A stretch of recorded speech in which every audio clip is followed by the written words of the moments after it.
gosh, the White Lotus star, Angelina. I'm Oh, starstruck. yeah, right, girl. Oh my gosh. I'm living for that cameo though. We got paid for it to be shown. I was like, I didn't know that was a thing. That was epic, first of all, one of my favorite moments of the season. Okay, I want to dive right into it because, well, first of all, I am starstruck over you because of Survivor, maybe not White Lotus. So I was upset that you're out this early, but I Thank want to you. know what was your reaction to that Mike White vote? Because we saw how Ozzy reacted. I'm sure you were super blindsided too. We didn't get to see it. So what was going on for you back at camp afterwards? Thank you for asking. I wish we had seen it. I think that it's very interesting that we are what we're seeing and what we're not seeing this season. So I'm hoping that that improves over time. There's still season left, so I hope that the production and editing gets better for our female voices out there. But for me, I was devastated when Mike left. I mean, he is clearly was my closest friend in the game, one of my good friends in real life. I've known him for at that point I had known him for 7 years, and it was a real friendship. I mean, he made my older daughter laugh for the first time ever on Right. our back porch during COVID. Like, you can't make that stuff up, and also like that's what it's all about. And like for me, this time going back, we always talk about like there's lessons to learn out there. There's things waiting for us to uncover. And for me, it was seeing Mike back out there. It really came full circle to me because I told him our first day on the beach. I was like, when we swapped, I told him, I said, you matter more to me this game than this game. You matter more to me than winning. You matter more to me than $1 million. I will never betray you. Like, you've got me. So let's do this. Let's have fun. Let's have a good Yeah. time. And I meant it. And like, it was really, I mean, going into the game, my game plan was to work with him as long as possible. And, even my husband and Kara Kay were like, be careful with Mike. Like, we love him, but, he's a really good player. And, Yeah. you can't trust anyone in Survivor. But I was like, I don't even care. Like, at this point, like, he just mattered more to me than the game. And it's interesting. And I think it's compelling because he is in my life because of the game, right? We're close because of Survivor. And so to me, our friendship is a testament to what the bonds that Survivor builds and the experience that it provides to all of us who go through it. And he and I went through 39 days together, beginning to end. And then this time we got 2 more days. So I think we're at 41 now in total. But I mean, it's days out there are years in real life. And Mm. so he's just really near and dear to my heart. Absolutely just torn to pieces when he left. I mean, I was crying. I was really beside myself, honestly. Did you express to Christian how upset you were? Yeah, I was really, I mean, I was honest. I told him it really hurt. I am much more measured and controlled than some of the reactions that we saw after that vote. And so I was able to, and it's really interesting. I do actually think that women display a lot more emotional control in this game than men do. We see a lot of male tantrums on Survivor, and there's some that we don't see that happen and then just get, brushed aside. And so that's a fascinating side note to me as a feminist. But anyway, so with Christian, I told him I was really sad and just, that Mike meant a lot to us. I didn't understand because I thought they were really close. I mean, Mike was the glue that was holding me and Christian together. Me and Christian, we've always kind of had this feud. I mean, I was the first one to throw the punch. So, that's on me back in David versus Goliath when I gunned for him at the merge.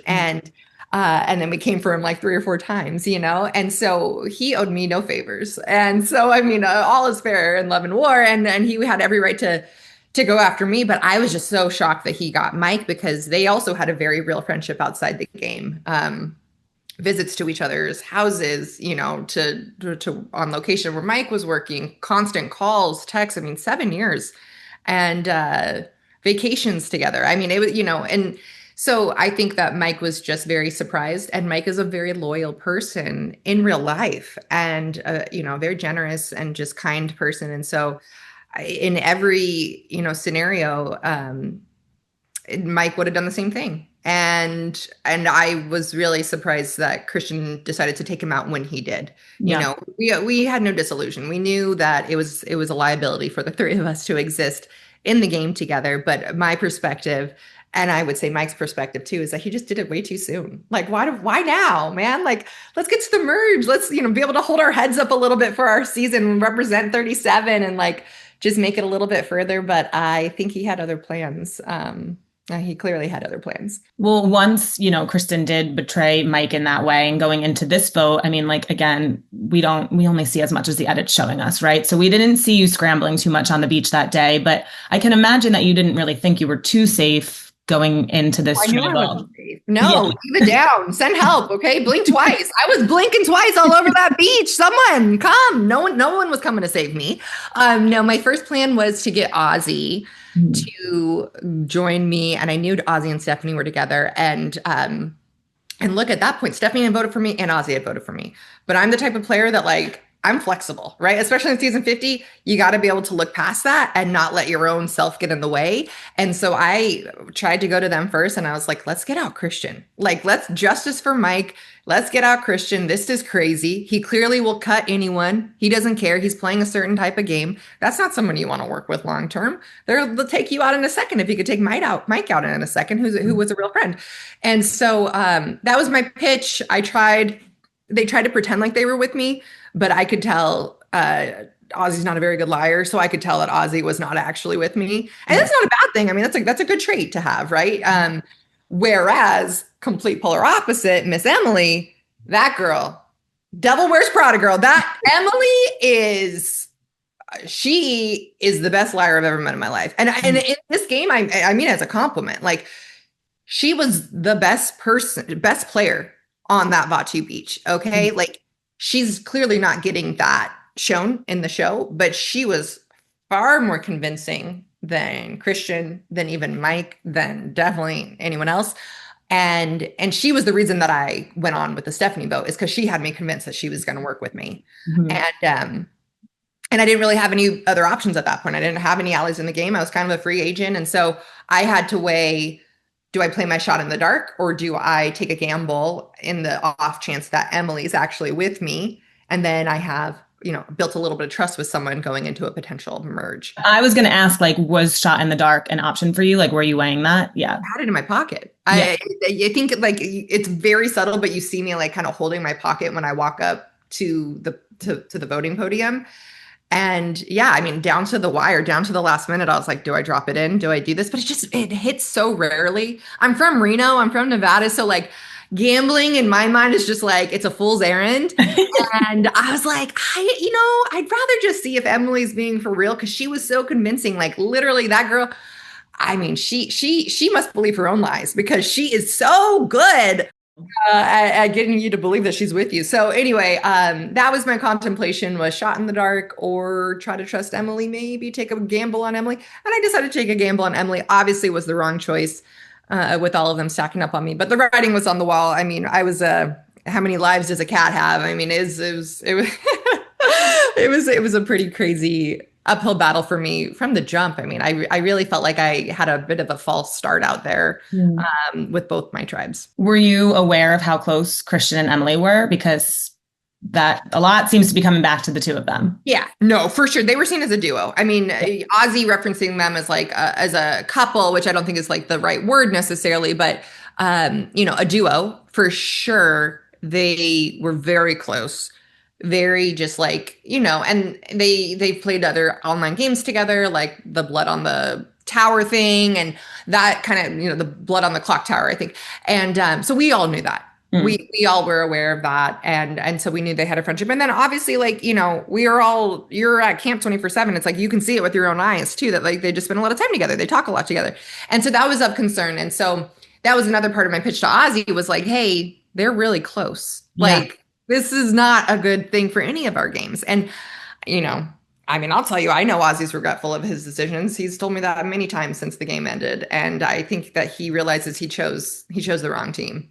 Stephanie was actually the one on this current tribe who was from your original tribe. So what kind of relationship did you guys have? Because we didn't really see much of you working together. Like, was that ever kind of an option for you? We're never working together. And it wasn't for lack of me trying. I'm very much so like an exhaust every resource, an avenue kind of player. I'm like open for business with anyone who's like down to play. Like, you play with me, I'll play with you.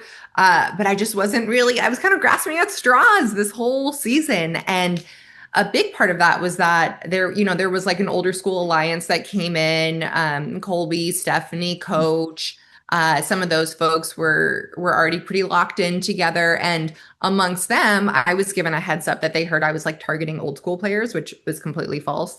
Um, and so that, I had a target on my back before we even flew out to Fiji. Yeah. And so it was just an uphill battle. And that's a big reason why I played such an under the radar game. And I was trying to just be really low key. I was really working overtime to just mitigate that perception of me as a chaotic player or as someone that can't be trusted. And so I was just trying to be the calm in the chaos. And I was just trying to like do my job at challenges and do stuff around camp and just not stir the pot.